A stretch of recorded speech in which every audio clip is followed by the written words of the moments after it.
Hello, you're listening to Overwhelm is Optional.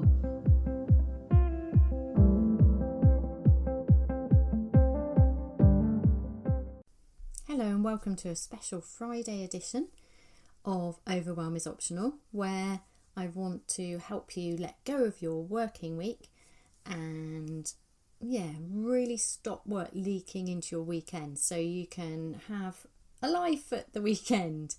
Obviously, if you don't finish on a Friday, you can just switch this around to whenever you want to take your break.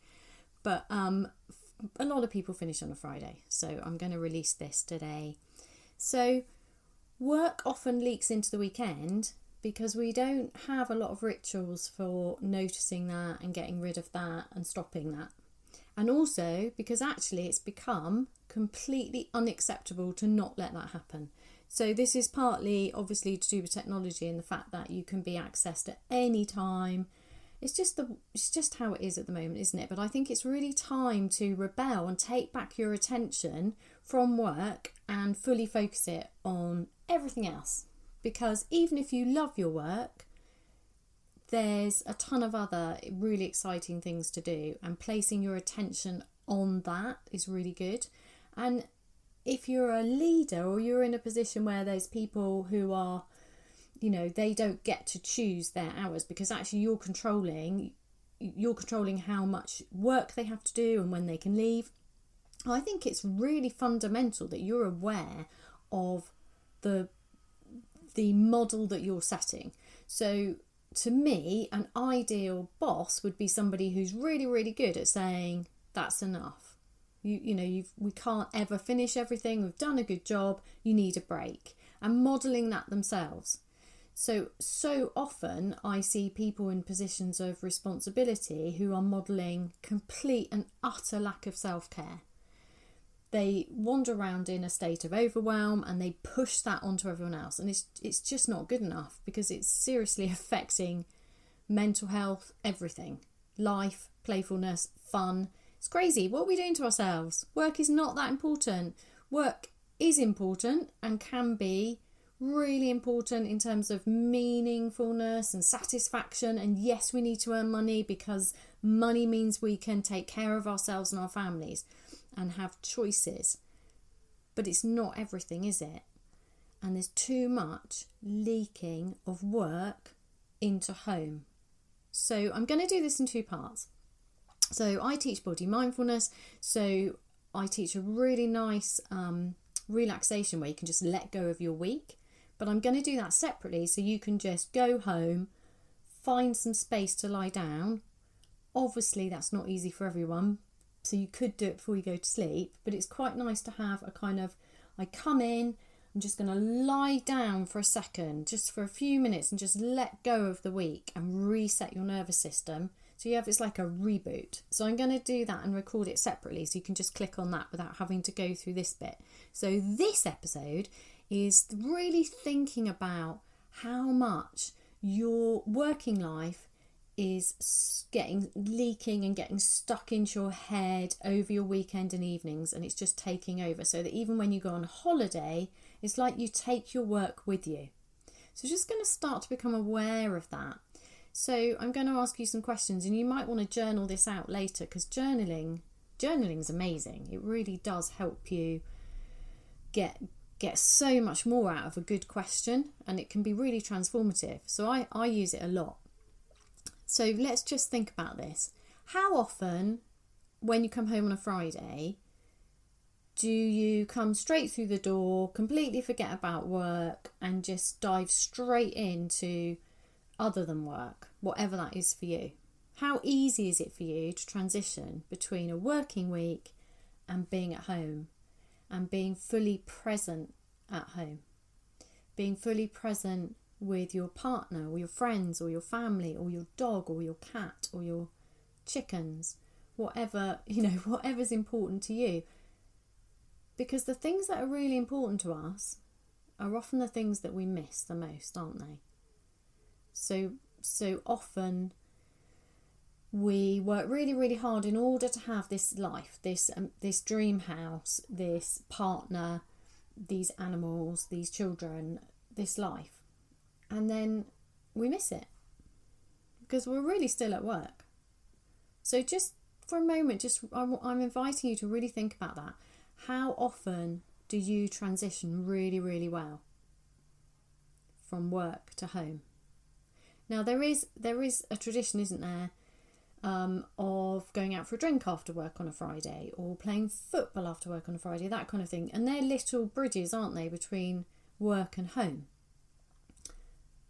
But I'm still going to ask you the question again. Even if you have that, do you still got that getting home, and are you present, or are you hungover, or resentful, or just like you just need some space? So there are things we can do about this. So if you have a commute, you can use the commute as a way to let go. So it's almost like you're imagining as you're driving and you're getting physically further away from work, you are going through this tunnel where all of work is just taken away. It's like it just gets anything that you accidentally brought with you out of work is getting, like in a wind tunnel, it's getting physically blown off you and mentally. So it's like the wind is going through your mind and going, get rid of all of that stuff. Because you know what? It'll still be there on Monday. And before you do that, actually, there's a really good thing to do. So you can just do that whole brain dump on a Friday of, this is all the stuff I didn't finish this week. Because there's always going to be stuff you don't finish. We are a bit crazy, aren't we? This whole, setting up of absolutely impossible task lists, which we are doomed to fail and feel terrible about. So yeah, just dump out all the stuff you once again didn't manage to do, and then maybe cross some of it off because you're not really ever going to do it, even if you really want to. Or if you do really want to and it is important, maybe that's the first thing you do on Monday morning before checking your emails. How often do we allow other people's needs to hijack what we really wanted to do first thing this morning? So productivity and focusing on what's important to you is a whole nother podcast about getting out of our heads and really honing in on the stuff that makes our heart sing and is deeply satisfying to get done. But for this one, I just want to stay focused with, to leave your place at work, is there some stuff you can physically empty from your mind onto paper and leave somewhere safe, knowing that you can just pick it up? So that allows you to forget about it because it's safe.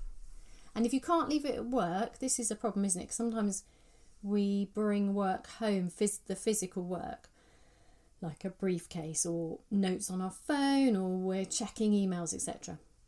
So if you can't leave in a safe place your next stuff that's important to do, the stuff you need to remember, the stuff that wakes you up at night, if you can't physically leave it at work, can you physically put it somewhere where it's kind of like sealed away for the weekend? So even if you're physically bringing that list with you, it's shut down for the weekend, because looking at it is not helpful. Not if you want the weekend off. If you don't want the weekend off, I can't help you. Because this is about focusing fully on work when you're at work and time off when you're on time off. The question of whether you should be working weekends or whether you have to work weekends and all of that, that again is another podcast. So I really want to focus on rituals for taking your attention fully with you where you want to be and not letting work bleed into home life. So dump the stuff that you would wake up in the night and worry that you hadn't got to get done. Dump that on a bit of paper. Let it go. Because it's the end of your working week. And constantly extending your working week, how's that working out for you? Are you getting just more tired and more overwhelmed and really, really frustrated and fed up? So draw a line in it, put a boundary up. You can't finish everything. Somebody will always be disappointed with you because you can't please everyone. It's just not possible. And your number one priority has to be yourself and looking after yourself. What do you need right now? So letting go of some of the need for approval from other people, knowing that you've done a good job, that's all you can do right now, because you're going to take your weekend. You're going to rebel and take your attention fully into your home life. because it's important, because you matter. And continually giving more and more to work, which is tempting because we're all overloaded in general. The expectations of people within work is a little bit bonkers. And also the environments in a lot of offices, open offices for example, make it impossible to focus. It's too noisy, it's too many interruptions. So work doesn't get done. So it's this endless, never quite finishing stuff. And the never quite finishing stuff, that nagging feeling that you're not quite doing enough, that somebody could come along at any moment and say, why haven't you done this? Or this wasn't very good. You know, that nagging thing that's there all the time about not quite doing a good enough job, about being caught out, or, you know, that. And I think it's worse for people who are really conscientious, which is crazy, isn't it? And people who are really conscientious watch the people who are less conscientious get away with stuff and wish they could do it but don't know how, because the people who are really conscientious and want to do a really, really good job and like to do things really well are the people who worry the most, the people who wake up in the middle of the night at the weekend going, oh my God, I didn't do that right.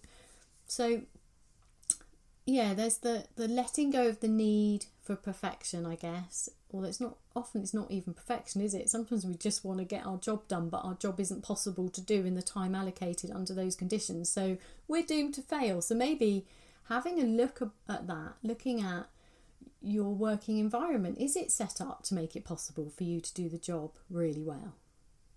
Or are you constantly interrupted? So it's not possible. So it's not surprising it makes you feel overwhelmed and exhausted, and it's really frustrating because it's not that you don't want to do it well, it's that it's really, really difficult under those circumstances because somebody keeps changing their mind or keeps moving deadlines, or, you know, they've surprise deadlines, which completely throw your entire day. You know, you had this plan to finish some satisfying stuff up at last on a Friday, and then somebody comes along and goes, can you just do this? Actually, the correct answer would be no, not if you want me to do this. But it's very, very hard, isn't it? So that leads us into the next thing of these boundaries of no and yes. Do you need to put up better boundaries without not in like an aggressive way, just a gentle way? Do you need to say yes to yourself more and no to other people's demands? Do you need to explore ways of reframing your answers to their requests? So rather than going, oh God, why do they keep asking me to do more things? Do you need to maybe speak up gently, finding your feet, finding your inner confidence to be able to say, no, I can't do that. I'm sorry. There just isn't the time, and I'm not prepared to put myself under any more pressure because it's not working for me. I like working here, but this doesn't work for me. This would be really helpful. If you want me to do this, you need to give me the time or the space or the quiet, or I don't know, sometimes we don't even have basic resources at work to do stuff, do we? But is there a way you can gently and politely say yes to yourself and just move things slightly, push back slightly? Because sometimes pushing back slightly, really politely, has actually a huge impact. I often think that people think we're coping much better than we are because we're really good, some of us, at hiding that silent scream inside, hiding that resentment of being asked to do yet more, hiding the exhaustion, pretending everything's okay because we want to be liked, we want to be seen to be doing a good job, and so we hide all of the issues with our job. And sometimes that's because we've tried before and it doesn't work and it actually has made things worse and we've learned to shut up and put up.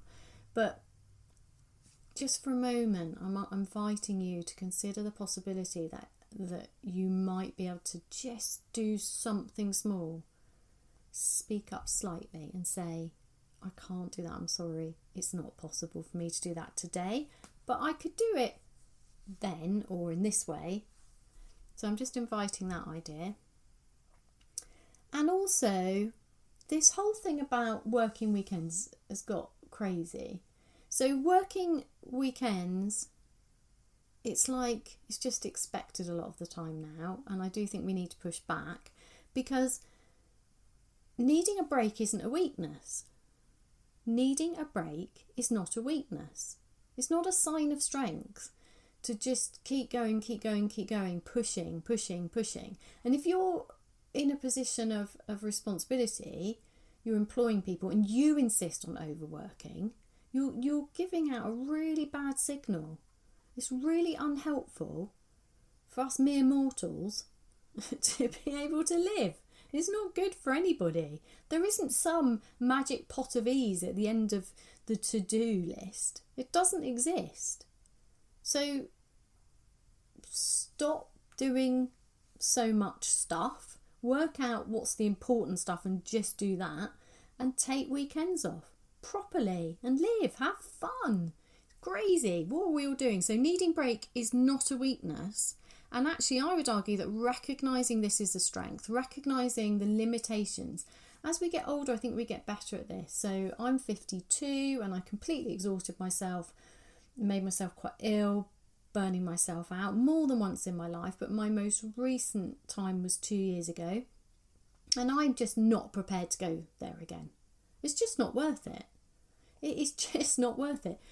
It just takes too long. And I guess for me, it's like this time I learnt it big time. And I listen to my body now. And if I don't want to feel that tired, I've got stuff I want to do. So I'm not prepared to sacrifice my health, my energy, my vitality in order to get some stuff done. And I love getting stuff done. You know, I'm an entrepreneur. I work for myself. There's a lot of stuff.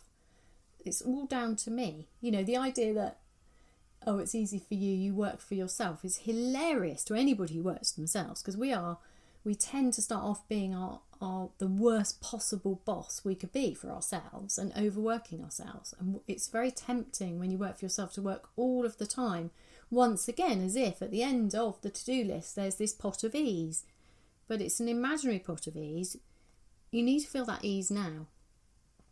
So recognising the limitations, recognising that if you put all of your energy and health into work in order to, you know, pay the bills, blah, blah, blah, get to the weekend and collapse, I don't know, that's not a temporary thing. It always feels temporary. It always feels like if I just do this, if I just get this done, and it always, in the end, it starts when you're a child, doesn't it? If I, you know, do this at school and then if I get this in my GCSEs and then the GCSEs are done and it's the sixth form stuff and then it's uni or college or an apprenticeship, there's always something which is in the way of the living. Just get this done. Just find somebody, just pay off my mortgage, just get that promotion, just keep working till the weekend, just keep working till the holiday, just do this until my kids are out of this expensive, difficult stage, just do this until the kids leave uni, just do this, just do this, just do this, and then I'll do this when I retire. And it, you know, my father did that a lot when he had all these plans about retiring, and then he died. He didn't even get to retire. He didn't even make it to 60. So I'm just not interested in all this sacrifice and just get stuff done. Weekends matter very much. Weekends are sacred. You need space. You need space to rest, heal, reset. You also need a chance to have fun and be alive. And if work doesn't feel like that, which I think for a lot of people it doesn't, does it? I don't know many people who go, woohoo, I'm off to work, because when I'm at work I feel that I'm doing something meaningful and satisfying and I feel really appreciated and I absolutely love it. Some people do, but even then, there's still a ton of other really exciting stuff to do, and there are people who'd like to see you and have a conversation with you, and, you know, just being aware that work is highly addictive for a lot of us. So, yeah, it's time to embrace the weekend as fundamental to life, to living, to having fun. Wanting more than work is a good thing. So rebel, take back your attention from work and focus fully on your weekend. So let's just think about how we can connect this to body mindfulness, I would say that stuff gets stuck in your body. So for example, if you just put your awareness for a moment on your throat, you might sense, so the neck gets tense, doesn't it? It tends to, and often we grit our teeth. So just noticing, and just notice any sensations in the shoulders, maybe allowing the shoulders to come away from the ears if they want to. And if they don't force them. We're just going to notice and allow. And then notice whether there's space between the teeth or not.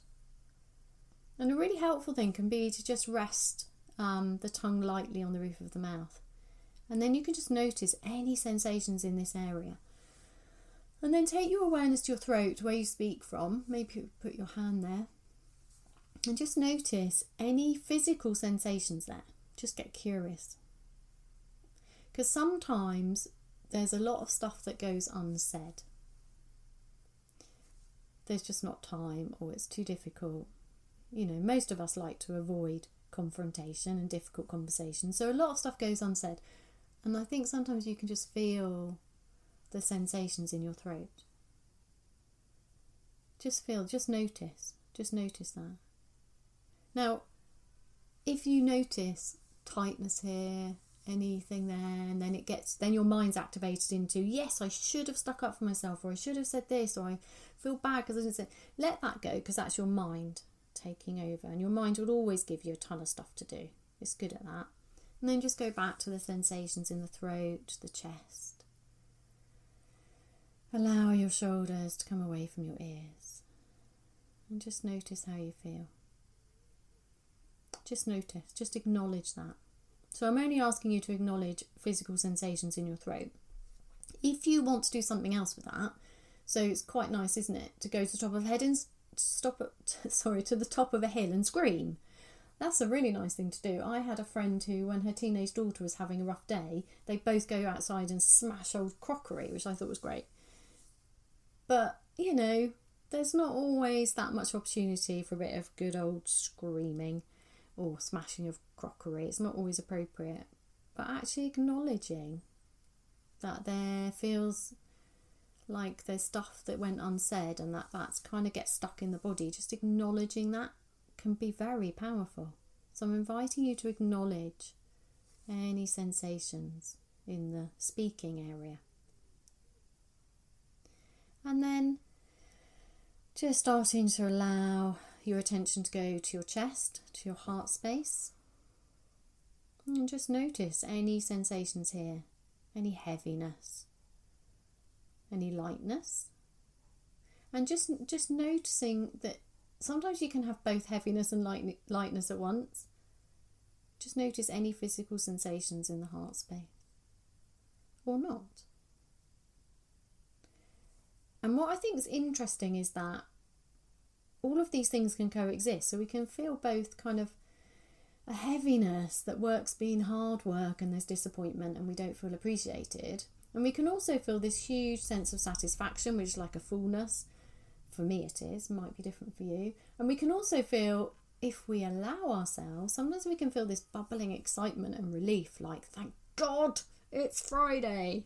So just playing with that and just allowing yourself to notice what's going on in your body is helpful.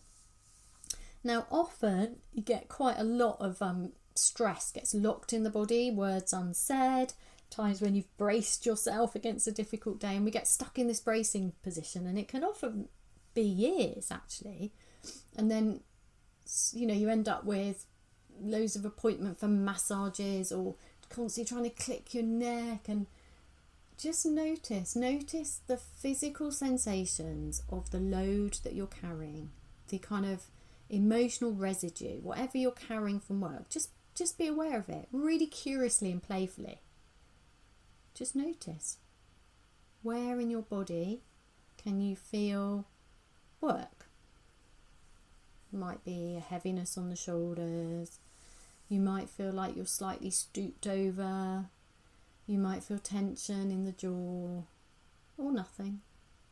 But I'm just inviting you to get curious about physical sensations of the load you're carrying of your week. Just notice. Don't try and change anything. Just acknowledge. that you are body and mind connected, and that you can't, it's very hard, I think, to separate those, but we do that all the time, don't we? We talk about mental health and we talk about physical health, and yet they're clearly the same thing. It's the same thing. So when we're really overwhelmed and our head feels all clogged and we can't think properly and we can't see the wood from the trees and we don't know what to do and it's like pushing through concrete, that also is in the body. So the head might actually have physical feelings. The brain might feel like it hurts. And then there might be heaviness in the body, or tension, tightness in the body, or not. And sometimes just noticing that, just actually paying attention to what the stress from work is doing. Maybe your gut is churny, not digesting very well, bubbly tummy. Sometimes we have this deep sense of dread. But instead of labelling it as a deep sense of dread or as stress, I think it's more helpful to be really neutral and to be like this neutral explorer. So just going through the body and noticing which parts of the body have physical sensations which appear to be related to work. Because if you notice them, then as you leave work, you can kind of imagine those physical sensations just leaving, staying at work. And then however you travel between work and home, like we talked at the beginning about, if you're commuting, you can imagine you're in this wind tunnel and all of the stress, all of the physical sensations, the load you're carrying, it's just like wind is washing through your mind, and all the stuff you didn't get done, all the worries about work is just blown behind you. And you can do that physically as well. It's like all the cells in your body are releasing all of the stuff to do with work as you drive home, or as you walk home, or as you're on a train or a bus or whatever. So that by the time you get to your front door, every cell in your body has kind of shaken out the work stuff. And then you can imagine your front door, that as you step over that threshold, you literally leave the weight of work outside your front door. Now, you don't need to worry about the stuff you're putting down, because first of all, you've already made your list of stuff to remember to do. So you're not going to forget. That's safe. You've put that somewhere safe, but you've locked it in a pretend box, and you're not going to think about it or look at it because you know it's safe. And then you pick that up again on a Monday morning when it's appropriate. So as you move through the threshold of your front door, you're literally, any residual stuff of work that you're carrying, your workload, is left on your doorstep. And just do it. Sometimes this feels too difficult because it's like, well, that's not a safe thing to do. I can't leave it on the doorstep. So instead, just see it as a experiment. Just see it as a playful thing. So imagine what it would be like to temporarily release your workload and just see what it feels like. And if you don't like it, you can always pick it back up again, because it can't go anywhere, because it's your stuff. So it belongs to you. You can leave it there and let it go, and it will just back into the earth, and that'll be fine. Or you can pick it up again. If you want your work stress back again, you can pick it up again on a Monday morning. It's up to you. I used to do this with kids at school. When you come into the classroom, you just leave your stuff that you're worried about outside the door, and if you want, you can pick it up on the way out. I don't know how many of them picked it up on the way out, because you tend to forget about it, and actually it's okay to put it down. You don't have to carry the weight of everything, the weight of the world. It is not your job to look after everyone. You do not have to carry the weight of the world. There are a million things that need solving on this planet. You cannot solve them all. It is not your job to solve them all. It is not your job to hold the weight of the world, and by world it could just mean your working world. It is not your job to carry all of that stuff. It's just not. It's too hard. It's not much fun. And you've got living to do. So Just tune in. Notice the physical sensations of work. Notice any resentment, frustration, relief at it being Friday, anything you want to celebrate that was really satisfying at work this week, any good connections at work, the relationships that make it great to be at work. Just acknowledge all of it, all of the stuff, because it's always a mixture, isn't it? I always say that the overwhelm and the ease coexist. The overwhelm and the ease coexist. You can always choose the ease. And then allow yourself to fully embrace your weekend, to be fully present in it. Notice how you feel. Notice how tired you are. Notice if you need space. Notice if you need to move. Notice if you're hungry. Notice if you need to connect. Notice if you need to play. Notice if there's some stuff you'd really like to get done that's nothing to do with work, that would make your life easier. And allow yourself all of that. But don't put too much pressure on yourself. It's the weekend. What would make you happy? What would make you happy? How do you want to feel Monday morning or Sunday night? How do you want to feel Sunday night? And just focus on that. What would make you happy this weekend? What would you like to do? Not what needs to be done, not what has to be done, not what other people want. What would make you happy this weekend? And even if you can't make that happen, just notice it. And then, or first, what does your body need? And acknowledge the tiredness. And then maybe you'll want to do what I'm about to record for you, which is the lying down, resetting the nervous system, letting go of your weekend, little reboot. Whatever you decide. I hope you've enjoyed this podcast. I'm wishing you a really, really unexpectedly lovely weekend. And if you could subscribe or share this, I'd really appreciate it so that more people can find it. Thank you. Happy weekend.